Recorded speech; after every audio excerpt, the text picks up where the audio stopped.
16 anomaly classifications, 14 tiers, 5 containment zones, and 1 cryptid agency, all explained in a single video. This organization kept humanity secure, contained, and protected for centuries. If you just want to know about the containment zones, that'll be in the second link in the description. New, nullified. Our newest classification is nullified, sometimes shortened to new. When the entity, object, or location designates this classification, it means the anomalous properties of it has been lost. This can happen naturally or otherwise. Nix. Nix means the entity, object, or location does possess anomaly properties, but it doesn't do much to affect anything major. Doing little to no changes, like that one guy who peaked in high school makes football and cars his whole personality. We get it. But back on track. Anomalies like these rarely ever get seized by the cryptid agency. Safe. This anomaly classification is usually reserved for paranormal locations or objects, but a few entities are given this designation as well. When the aforesaid location or object is dubbed safe by the cryptid agency, it means despite the paranormal nature, it's okay for both humans and other anomalies to interact with. Cautious.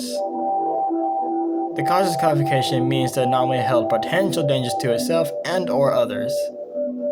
Or the anomaly itself has supernatural properties lying dormant, and at other times locations are given a cautious classification if it's too treacherous for humans.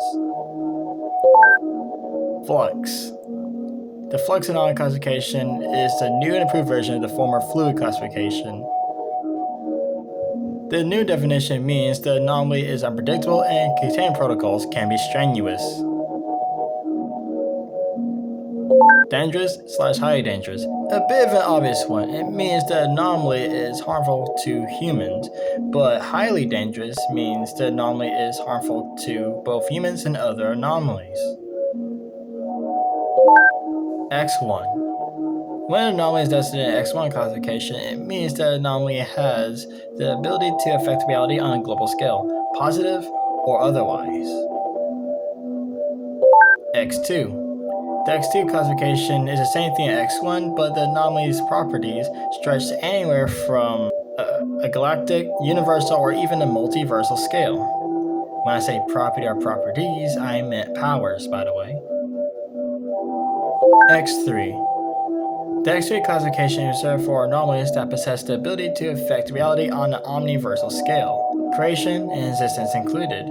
Calling the containment protocols difficult is an understatement.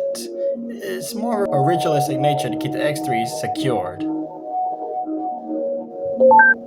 X meta. When an anomaly possesses a supernatural property that's so vast it makes them anti-noospheric. Beyond the concept of logistics, containment protocols of them is literally impossible.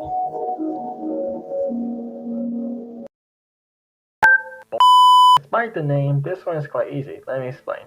It means the anomaly is so and the containment is usually with Obsequy.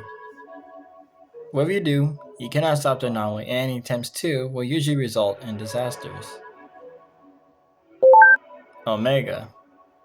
The Omega classification means the anomaly or a group of anomalies is/are sanctioned by the cryptid agency to aid the facility ranging from conducting research to carry out missions for them. Undetermined.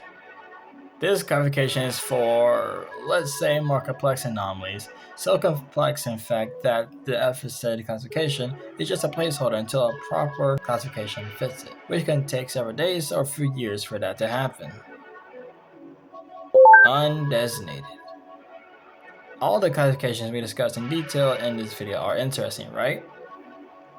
Well, the undesignated classification means the anomaly is so strange that all the other classifications doesn't fit it. Now for the last part of the video, we're going to talk about the tier list. A tier list in the world of cryptid agency means a rank of directory for the employees in the cryptid agency. F tier. If you pick to be part of the cryptid agency's Dev tier. If you pick to be part of the cryptid agency's F tier, pray. For that, you're basically a lab rat for the higher-ups to see if the anomaly is safe to interact with. Most, but not all, of these lab rats or test subjects are death row inmates. By enough, being on the F tier is already a death sentence. The ones who survive these trials are able to walk free with a pinch of legal compensation, and these trials can last for months or years. E tier. The E tier are janitorial staff of the Cryptid, and they're paid a hefty amount, but don't let that fool you. The janitorial staff has to clean up enclosures of anomalies or clean the anomalies themselves, which is no easy task. D tier. The D tier are the scientists and researchers of the Cryptid. Their favorite pastime is to experiment on anomalous things to understand them better, and they report anything to the supervisors. C tier. The C tier are the armed guardians of the Cryptid, and with a high-tech weaponry, they're able to subdue and terminate man and beast alike. Their purpose is to keep unauthorized personnel away and halt any containment breaches. But you want to know what happened if a containment breach occur. That'll be in the third link in the description. B tier. The B tier operates outside of the Cryptid and just like the previous mentioned D tier, two professions fit here, which are the field agents and the EMG, aka the exploratory members group. Field agents disguise themselves as civilians to monitor the public for any paranormal activities, but if a paranormal activity somehow happens, they're either reported or arrest the cause. Basically, the secret police. The EMG, on the other hand, scope out abnormal settlements or even alternative realities for research purposes. Then they'll bring their findings to the council. But if you want to know more in depth about this exploration, we created a whole movie about it, which will be in the fourth link in the description. A tier.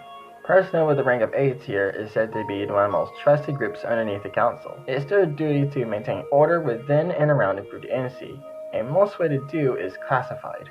S tier. Now we're in the S tier, also known as the directors. The duty of the directors is to keep the Cryptid into top shape, make sure nothing goes wrong, and for everything to be completely functional. SS tier.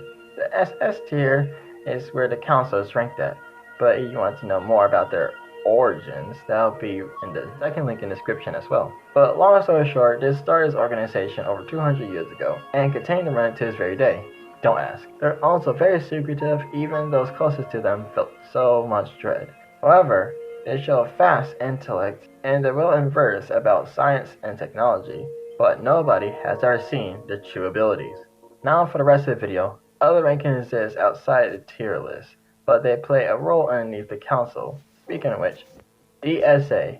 The council created DSA, or Death Squad Alphas, back in early years of the Cold War. The DSA are a special group of Omega-class entities that work for the council directly. The missions that they go on are mostly classified, but just know that they're more intense than the A tier. They're experts in capturing and terminating supernatural threats.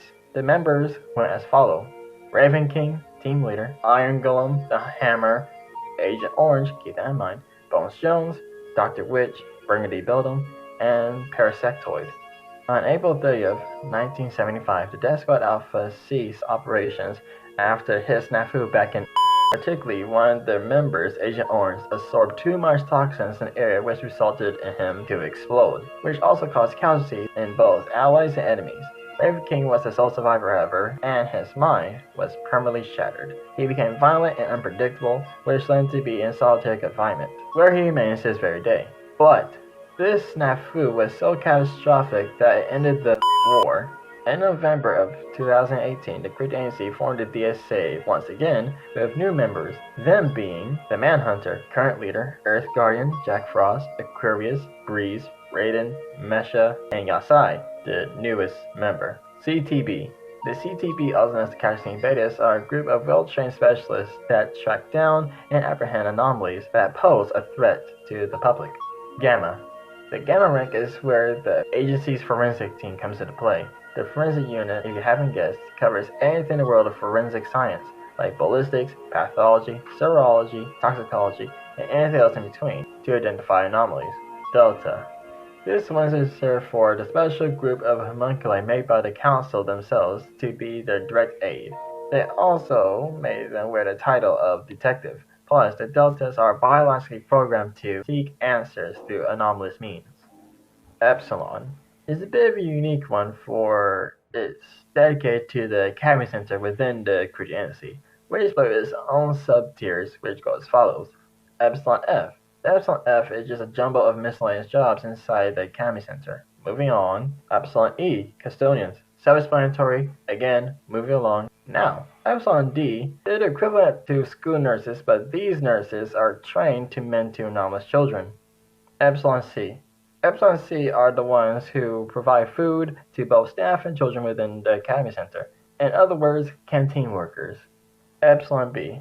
This is where the teachers come into play in this role, but in the world of the Academy Center, the teachers aren't called teachers, but educators instead. Epsilon A. Epsilon A, aka the headmasters, are the Academy Center's top security guards, while serving as the headmistress's eyes and ears. Epsilon S. This rank is for one individual, and that individual being Director L, better known as the headmistress. The headmistress herself acts as a fusion between the school's district superintendent and the school principal. It's a sworn duty to make sure the entire Academy Center functions properly. Zeta. Before the Cryptid made the DSA into existence, the Zeta rank was there. The Zeta rank was once a group of humans attached to exercise rogue ghosts, spirit, wraith, or haint. But it was later shut down once the original DSA became mainstream, and numerous safety risks, I guess. There are plans to revive it, but no progress have been made at the scripting of this video. This concludes today's video. Next time you see us, we will explain cryptids in full detail. We at the Cryptid hope you have a good day, afternoon, or night. And always remember, may the council have mercy on your souls.